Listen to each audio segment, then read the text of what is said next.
We've asked Brother McConkie to lead us on a discussion of some of the scenes in the early stages of Earth's existence, the days of Adam. Joseph? Thank you. We have, in the book of Moses, some remarkably interesting and instructive material restored to us about the man Adam, the woman Eve, their family, and key events in that early dispensation. The two key chapters in the book of Moses would be chapter 5 and then the early verses in chapter 6. Let's look at a couple of verses here in chapter 5 and then as commentary on their sons and daughters, on their family. Go over to chapter 6 for a moment. But if you'll notice, the 5th chapter begins after Adam and Eve have left the Garden of Eden. We read in the first verse that they labored side by side in the fields. We read in the second verse that Adam knew his wife, and she bare unto him sons and daughters. A wonderful restoration that we don't have, for instance, in the Old Testament as it presently stands for us. And we read that they began to multiply and to replenish the earth. And from that time forth, the sons and daughters of Adam began to divide 2 and 2 in the land, and to till the land, and to tend flocks, and they also begat sons and daughters. So within the first 3 verses, Adam and Eve are grandparents and great-grandparents. If we want a little bit more detail, let's go over to the 6th chapter, and we learn a little bit about how the family was educated. We read in the 5th verse that a book of remembrance was kept, into which was recorded in the language of Adam, for it was given unto as many as called upon God to write by the Spirit of inspiration. And by them their children were taught to read and write, having a language which was pure and undefiled. You know, you get here, Joseph, you get something presented very early, the notion that our first parents, or those who lived in the days of Adam, were not primitives.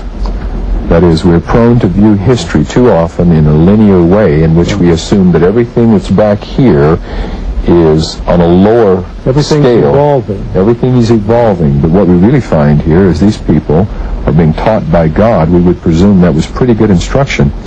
And given a language that's described as pure and undefiled, they have something from which we may well learn one day that we have fallen or have lost, evolved. Right, it's the devolution of language that we're getting here, not the evolution, which I'm sure would be very much at odds with the kind of theory that we would be taught in a classroom about where our language came from.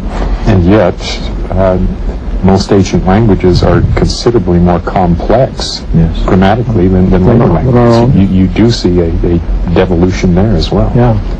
So Adam's children, they study at the University of A&E. That's what their sweatshirt said, Adam and Eve.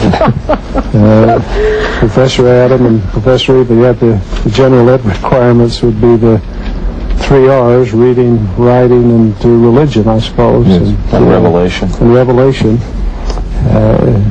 So they would have been well educated. We read that this verse, in a way, doesn't flow with the others, but it's a very significant verse, verse 7. The same priesthood, which was in the beginning, shall be in the end of the world also. But that's very important to the big picture in the story that we tell about a restoration of all things. Well, I think there's something else going on that does make it seem to fit a little bit. I've noticed we're reading along and we kind of get a little hiccup right there, and especially since we haven't had an antecedent to this same priesthood in there. But we are talking about a family order and a teaching order. And therefore, I think it's talking about the fact that we've got family priesthood or patriarchal priesthood in operation here, and this is the way the families are organized and how the teaching gets done. Well, it gives to us, too, it's a short verse, but it gives to us a prophetic pattern of where we're headed as a church. And we see that. The focus on the family, the constant emphasis upon how more and more things must be done by mom and dad. More and more things must be done in the family, because that's the way it was intended from the beginning. Well, books of remembrance are very, very important, and there's a practical aspect to it as well. We ought to be keeping books of remembrance, not just for ourselves, but for our families also. And note, too, that this book of remembrance is not just genealogy. It's as they were moved upon by inspiration. This is the scriptures that they're talking about. Well, in fact, what happens when a book of remembrance is not kept and the language is not preserved? In the Book of Mormon, don't you have disaster resulting from the non-preservation of these books of remembrance and pure and undefiled languages becoming corrupted? One of the things that is really interesting here in the 9th verse is where you get this description of God and man being created in the image of God. In the image of his own body, male and female created he them and blessed them. Now, what we're restoring really is just 3 words to the biblical text: in his own body. But they make all the difference in the world. We've got now a corporeal God. We've got a God who is a man. He is man of holiness, as we will yet read.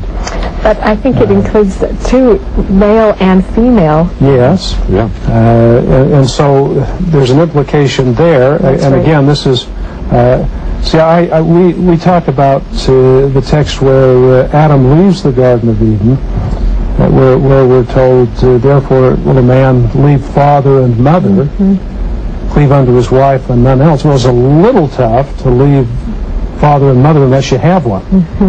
Now, the text doesn't make a lot of but it's reference there. to it, but it's there if you're looking for it. Just as it's tough to be created after the image of God's own body if he doesn't have a physical one. body, because an image is a replication. It is a copy of something. Well, and verse 10 makes that clear, because then Adam has the son in his own likeness after his own image. The same words are used. Adam starts doing the very same thing that God has done, begetting sons and daughters in his likeness. Wouldn't you say this is probably one of the very earliest references to a doctrine that's pretty fundamental to Mormonism? In other words, this is November, December 1830. Yeah, it isn't as if anything is an afterthought with Joseph Smith. The seeds are all planted and everything progresses in a very natural order.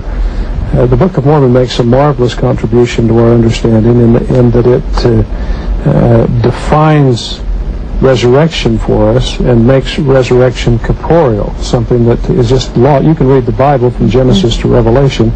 You never get a definition of resurrection.